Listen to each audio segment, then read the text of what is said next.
दोस्तों आज बात करेंगे लोबिया या लॉन्ग बीन्स की। कैसे इसे अपने छत पे हम आसानी से उगा सकते हैं और कैसे इसका केयर करना है जिससे इस तरीके से ढेर सारी लोबिया या लॉन्ग बीन्स हमें प्राप्त होता रहे। साथ ही मैं आपको बताना चाहूँगा कि ये इसकी पहली हार्वेस्टिंग नहीं है जो आज मैं करने जा रहा हूँ।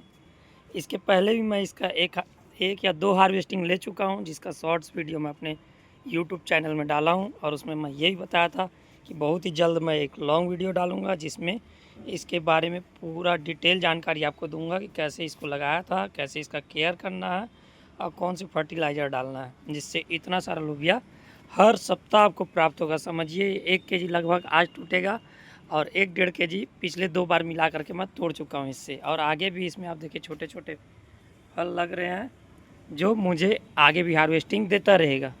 तो अब बात करते हैं इसको लगाना बहुत आसान है। इस तरीके कंटेनर आप ले आइए, मछली मार्केट में आराम से मिल जाएगा, या सब्जी वाला कैरेट जो होता है प्लास्टिक का उसमें लगाइए। मतलब मिनिमम 18 इंच का आप गमला भी लेते हैं या इस तरीके का ग्रो बैग लेते हैं उसमें भी आप इसको लगाते हैं, बहुत आसानी से ये लग जाता है। इसको लगाने के समय आप जून जुलाई में लगाइए, बरसात में फलना चालू हो जाएगा। मतलब 30 से 35 दिन लगता है इसको बड़े होकर फलने में। बरसात स्टार्टिंग से फलना चालू हो जाएगा और पूरे ठंडी तक इसमें फ्रूट्स लगते रहेंगे।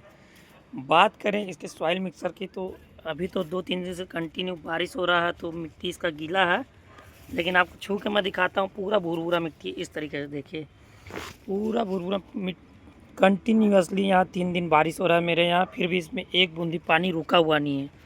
मिट्टी इसका गीला ज़रूर है, मॉइस्चर मतलब इसमें है, लेकिन ऐसा होता है कि कभी कभी पानी जम जाता है। मिट्टी अगर जो ज़्यादा चिकनी होता है तो उसमें जम जाता है, तो जिससे इसका जड़ गल जाएगा या बेल वाली कोई भी सब्ज़ी गलना चालू हो जाता है नीचे से। तो इस तरीके की मिट्टी मत लगाइए, पूरा भुरभुरा सॉइल में लगाइए इसको। फर्टिलाइज़र आप जितना मिट्टी डाल रहे हैं उसका 25% आप खाद डालिए, कोई सा भी खाद डालिए। वर्मी कंपोस्ट या सबसे सस्ता और सुंदर होता है गाय के गोबर की खाद, सबसे अच्छा होता है गार्डनिंग के लिए, मैं वही यूज करता हूँ। स्टार्टिंग में एक बारी मैं इसमें खाद डाला था सॉइल मिक्सर बनाते समय, उसके बाद मैं किसी तरीके का फर्टिलाइज़र इसमें नहीं डाला हूँ।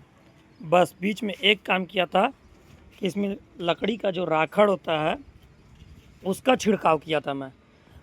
ध्यान रखिए, मैं उसको ऐसे ही लकड़ी के राखड़ को बस छीटा था इसके ऊपर, किसी तरह का घोल बना करके इस पर स्प्रे नहीं किया था, ना इसके जड़ में नहीं डाला था। उसका कुछ और कारण, उसका 2-3 फ़ायदा होता है। पहला फ़ायदा तो ये है कि उसमें बहुत अधिक मात्रा में फास्फोरस और पोटेशियम होता है जिससे पौधे को फ्रूटिंग और फ्लावरिंग में हेल्प होता है। लेकिन उसका दूसरा फ़ायदा ये है कि वो बीमारी से भी बचाता है पौधे को। आपको थोड़ी देर में मैं उसका वीडियो के मतलब आगे चल के बताऊँगा कि उसका क्या फ़ायदा हुआ मुझे। तो वही फर्टिलाइज़र बस मैं डाला हूँ और किसी तरीके का कोई फर्टिलाइज़र मैं इसमें अभी तक नहीं डाला हूँ। 2 बार हार्वेस्टिंग भी ले चुका हूँ और अभी बरसात का समय है तो मेरे को नहीं लगता है कि इसमें किसी प्रकार का फर्टिलाइज़र डालने की ज़रूरत है, क्योंकि आप अगर गार्डनिंग कर रहे हैं तो आपको पता होगा बारिश के पानी में बहुत सारा न्यूट्रिएंट्स पौधे को खुद से मिल जाता है। और आप नए हैं तो ये बात को अभी दिमाग में घुसा लीजिए कि बरसात के समय में बोल रहा हूँ, उससे पहले आपको खाद डालना है, अब बरसात के बाद डालना है। बरसात के समय में आप खाद किसी पौधे में नहीं भी डालेंगे तो भी वो नेचुरली बहुत अच्छा ग्रोथ करता है। हाँ, कुछ डालना है अगर जो तो पौधे में फ्रूटिंग फ्लावरिंग के लिए डालिए, जो मैं आपको बताया कि पौधे के फ्लावरिंग और फ्रूटिंग के लिए मैं लकड़ी का राखड़ डाला था, लेकिन मैं उस उद्देश्य से नहीं डाला था कि जो इसमें फल लगे। मेरा उद्देश्य था ये, अब स्टार्ट हुआ इसमें लगना। यहाँ आप ध्यान से देखिए, ये है एफिड्स अटैक। किसी भी बेल वाले पौधे में ज़्यादातर मैं देखा हूँ, मेरा एक्सपीरियंस बताता है कि सेमी सीम जो होता है उसमें, और ये बरबट्टी या लोबिया आप जो भी बोलते होंगे अपने लोकल भाषा में, इसमें ये लगता ही लगता है। इतने दिन से मैं 1-2 बार स्प्रे किया था तो इसमें नहीं, स्प्रे मतलब छिड़काव किया था लकड़ी के राखड़ का, जिसके कारण इसमें नहीं लग रहा था। अभी मैं 15 दिन से ध्यान देना बंद किया, सिर्फ हार्वेस्टिंग लेने में ही ध्यान था मेरा, तो इसमें ये बीमारी लगना चालू हो गया। अब इसको कंट्रोल करने, क्योंकि ये अगर जो लगेगा तो फल लगने नहीं देगा, इस तरीके से गला देगा, फूल को ही गला देगा तो फल कहाँ से लगेगा। तो इसको कंट्रोल करने का सिंपल सा 2 उपाय है। एक तो मैं बता दिया कि लकड़ी के राखड़ का छिड़काव कीजिए, आपके पास अगर ऐसा कोई व्यवस्था नहीं है तो नीम ऑयल लीजिए और ऐसा कोई बीमारी लगने से पहले ही 15-15 दिन में आप उसमें नीम ऑयल का स्प्रे कीजिए, ये बीमारी लगेगा नहीं।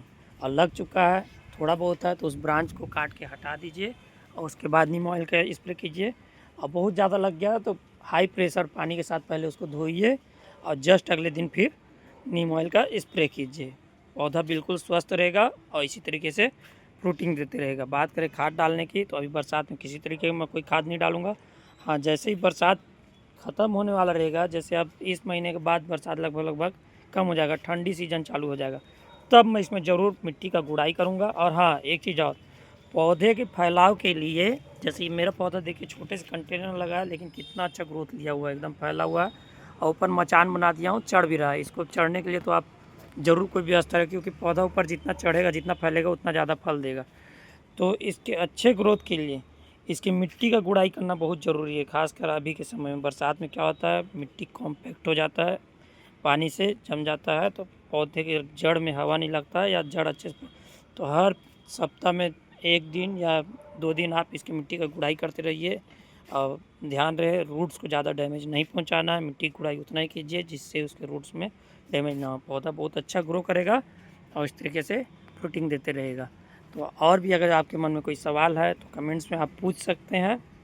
बाकी मैं तो हूँ ही, बहुत सारी सब्जियां छत पे लगा के रखा हूँ, सबके बारे में डिटेल में मैं आपको बताऊँगा। वेजिटेबल गार्डनिंग जितना इंटरेस्टिंग है उतना केयरिंग भी है। इसके बारे में जितना ज़्यादा सीखेंगे उतना ज़्यादा ऑर्गेनिक आपको खाने के लिए, क्योंकि मार्केट में हर चीज़ मिलता है लेकिन सब केमिकल से भरा हुआ है। कुछ भी अभी के डेट में ऑर्गेनिक नहीं मिलता है। ऑर्गेनिक मंगाएंगे बहुत महंगा पड़ता है और हमारे पहुंच से बाहर होता है, आसपास एरिया मिलता भी नहीं है।